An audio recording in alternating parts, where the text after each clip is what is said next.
Il m'a été demandé de parler de l'impératif afrocentrique. Alors je vais commencer par définir ce que c'est que l'afrocentricité pour qu'on soit très clair là-dessus. Et je dirais que l'afrocentricité, c'est une théorie et une pratique selon lesquelles il est impératif pour les Africains, et quand je dis Africains, j'inclus les descendants d'Africains, donc nous qui sommes dans la diaspora, nous sommes Africains, qui insistent pour que nous nous prenions comme point de référence à tout moment et dans tous les aspects de notre existence. Alors pourquoi est-ce que nous avons besoin d'afrocentricité? C'est parce qu'en gros, nous sommes décentrés par rapport à nous-mêmes, ou si vous voulez encore, nous sommes aliénés. Alors bien sûr, nous ne sommes pas physiquement asservis. Ça, nous avons mis un terme à cette histoire horrible en Haïti, ailleurs. Mais nous sommes toujours asservis mentalement. Et c'est d'autant plus dangereux que nous l'ignorons parce que nous ne voyons pas les chaînes et donc nous pensons que nous sommes libres. Mais si nous nous posons certaines questions, nous voyons rapidement qu'en fait nous avons un problème, et c'est un problème que j'appelle un problème d'estime collective de nous-mêmes, c'est-à-dire comment est-ce que nous nous percevons. D'abord, j'ai quelques questions à ce sujet. Est-ce que nous aimons notre apparence physique? Certains diront oui, certains diront non. Le fait est cependant que nous passons beaucoup de temps, surtout nous les femmes, à essayer de changer notre apparence physique. Est-ce que nous nous apprécions en tant que noirs? Encore une fois, là, la réponse est mitigée. Est-ce que nous sentons que nous avons de la valeur en tant que noirs? Ce n'est pas évident. Est-ce que nous nous sentons motivés pour faire des choses qui bénéficieront à notre communauté noire? Encore une fois, ce n'est pas évident. Est-ce que nous sommes fiers de l'Afrique? Pas vraiment. Est-ce que nous nous focalisons sur les atouts de l'Afrique? Pas vraiment. Est-ce que nous aimons l'Afrique ou est-ce que nous aimons Haïti au point où nous serions prêts à mourir pour l'Afrique ou pour Haïti? Pas vraiment. Est-ce que nous honorons nos ancêtres? Pas vraiment. Est-ce que nous donnons à nos enfants les noms de nos ancêtres? Pas vraiment. Rarement. En fait, lorsque vous faites cela, on vous pose la question, mais qu'est-ce qui t'arrive? Pourquoi est-ce que tu as donné un nom africain à ton fils? Moi, j'ai 3 enfants, mes 3 enfants ont un nom africain et souvent, je suis sommée de m'expliquer. Pourquoi est-ce que tes enfants ne s'appellent pas Paul, Isabelle et Pierre? Pourquoi ils s'appellent Mouswele, Tamou et Kiamouya? Et je pose la question, mais pourquoi est-ce que je leur donnerais des noms français puisque je n'ai jamais rencontré de Français qui donnent de noms africains à leurs enfants? Vous voyez? Et si je produisais un Chinois et qu'il nous disait que son nom c'est Pierre le Grand, nous serions choqués. Nous penserions que le Chinois a un problème identitaire et mental. Vous voyez? Mais nous sommes tellement habitués à être en décalage par rapport à nous-mêmes que ça ne nous étonne même plus. En fait, ça nous paraît normal. Est-ce que nous apprenons notre histoire, l'histoire de l'Afrique, à nos enfants? Pas vraiment. OK, donc, pour continuer, la source donc, de cette situation, du fait que nous avons une faible estime collective, cette source-là, la raison profonde, c'est ce que j'appelle, après d'autres, la suprématie raciale blanche et le racisme blanc, qui se sont livrés et qui continuent à se livrer à une propagande anti-africaine, anti-noire, féroce. Je ne vous apprendrai rien en vous disant que les principaux agents de cette propagande sont en fait l'école, puisque nous pouvons aller à l'école pendant 10, 12 ans sans vraiment rien apprendre de sérieux sur nous-mêmes. L'autre agence, ce sont les médias qui continuent à nous bombarder avec des images anti-africaines. Je peux vous assurer que lorsque je suis en Guadeloupe et que l'on nous montre par exemple des images d'Haïti, ce sont toujours des images extrêmement dégradantes qui donne l'impression que tout va très mal en Haïti, que tout le monde meurt de faim en Haïti et que tout le monde n'attend qu'une chose, c'est que les bons blancs viennent les sauver. En parlant de sauver et de rédemption, il y a bien sûr aussi maintenant le christianisme qui nous présente l'image de Dieu comme celle d'un homme blanc. Vous savez de quoi je parle, n'est-ce pas? J'aime bien faire ce test. Je vous dis fermez les yeux et dites le mot Dieu et voyez ce qui se présente à vous. Et invariablement, eh bien, c'est l'image d'un blanc barbu qui se présente à nous. Évidemment, le problème, excusez-moi, ça me gêne sur le côté. Et donc, invariablement, toujours cette image du blanc, la divinité suprême, l'autorité suprême, celui même qui se substitue à notre père, à nos parents, et à qui nous devons, et devant qui nous devons nous agenouiller, que nous devons prier, que nous devons supplier, toujours ce blanc qui est là pour, soi-disant, nous sauver.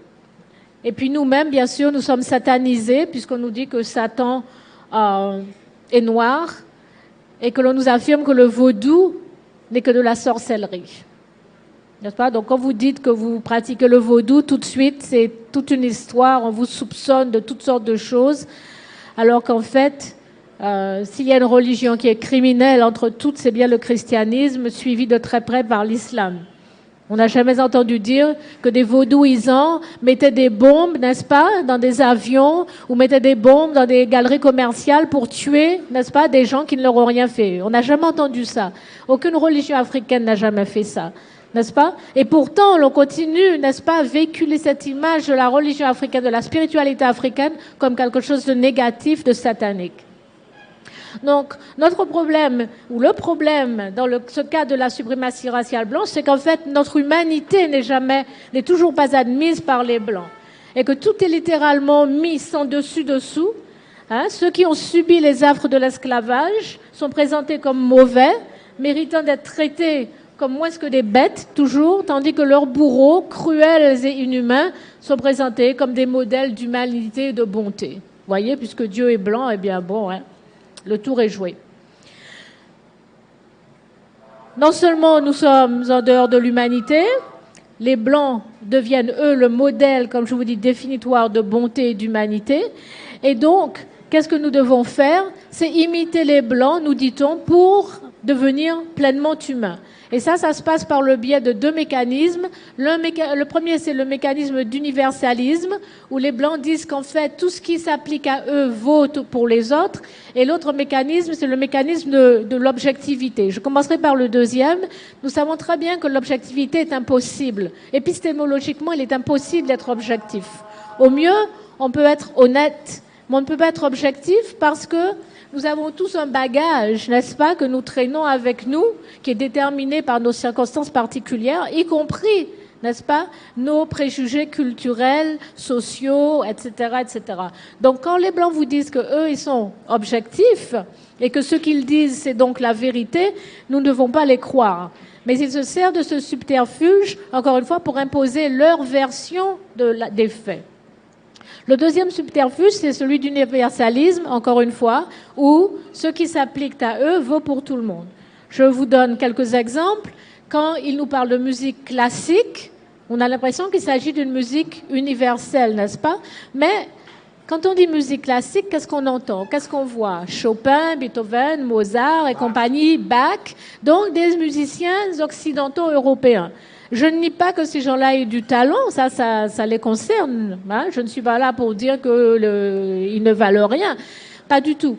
Mon propos, la difficulté ou mon objection ici, c'est que ce ne sont pas les seuls musiciens classiques.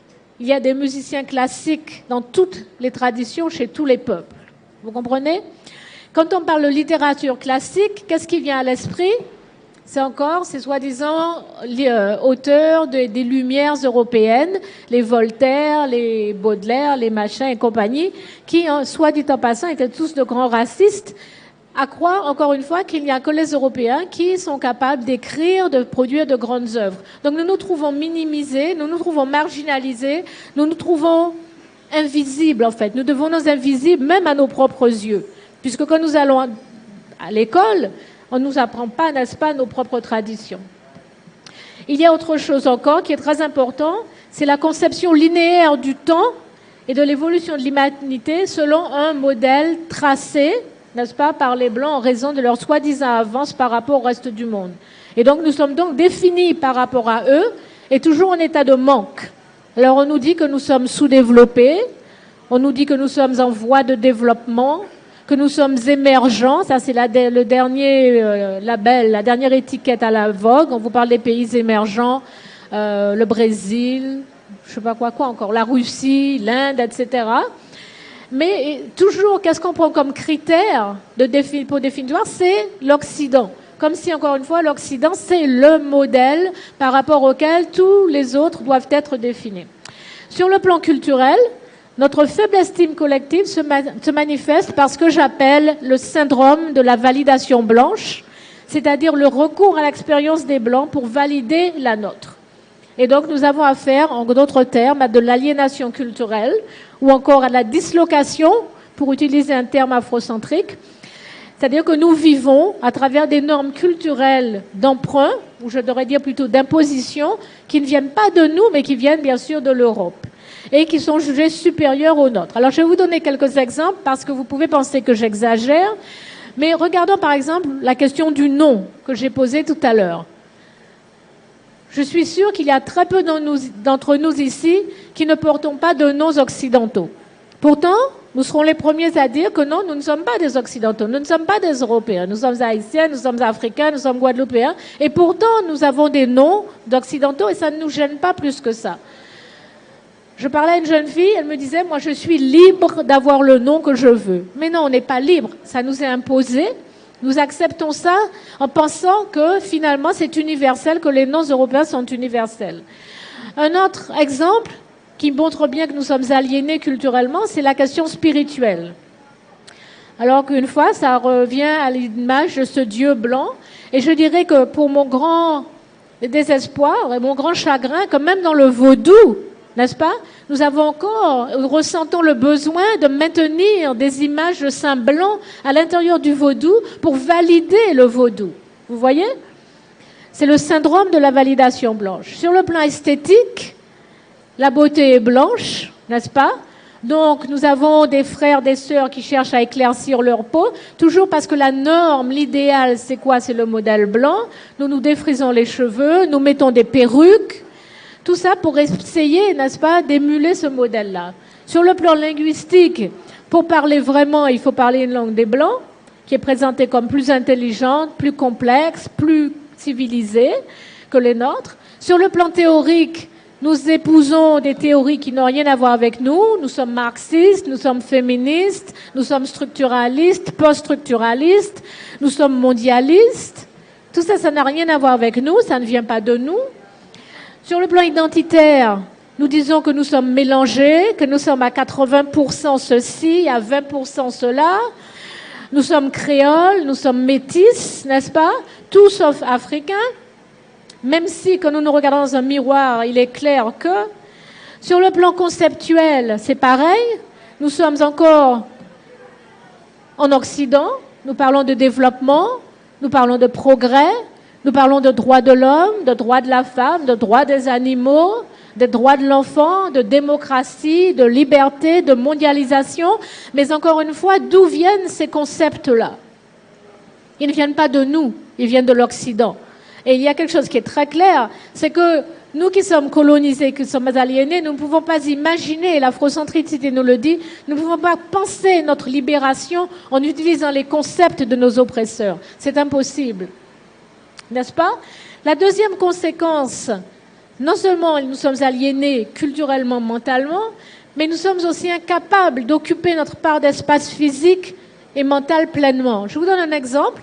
Depuis que je suis arrivée en Haïti, je n'entends qu'une chose, l'histoire de camp d'été. Vous savez de quoi je parle, n'est-ce pas? On parle des horaires d'été, des camps d'été. Et je me suis posé, en Guadeloupe c'est pareil, hein? Je me suis posé la question, depuis quand est-ce que nous avons un été en Haïti? Voilà. Moi, ce que je sais, c'est qu'il y a 2 saisons en Haïti, la saison des pluies et la saison sèche. N'est-ce pas? D'où vient cette idée, cette notion de camp d'été? Je vous laisse répondre à la question vous-même, ce n'est pas très difficile vraiment. Je suis allée le mois dernier au palais, aux 365 portes, c'est ça? Construit par le roi Christophe. Et l'on nous a expliqué, le guide nous a expliqué que ce palais, qui n'est pas achevé, et quelque part c'est peut-être bien, devait avoir 4 étages. Et les 4 étages, c'était pour chaque saison. Le printemps, l'été, l'automne et l'hiver. Et je me suis posé la question de savoir ce qui se passait dans la tête du roi Christophe. Vous voyez que dès le départ, on était mal parti. Parce qu'il y a encore une fois 2 saisons en Haïti, pas 4.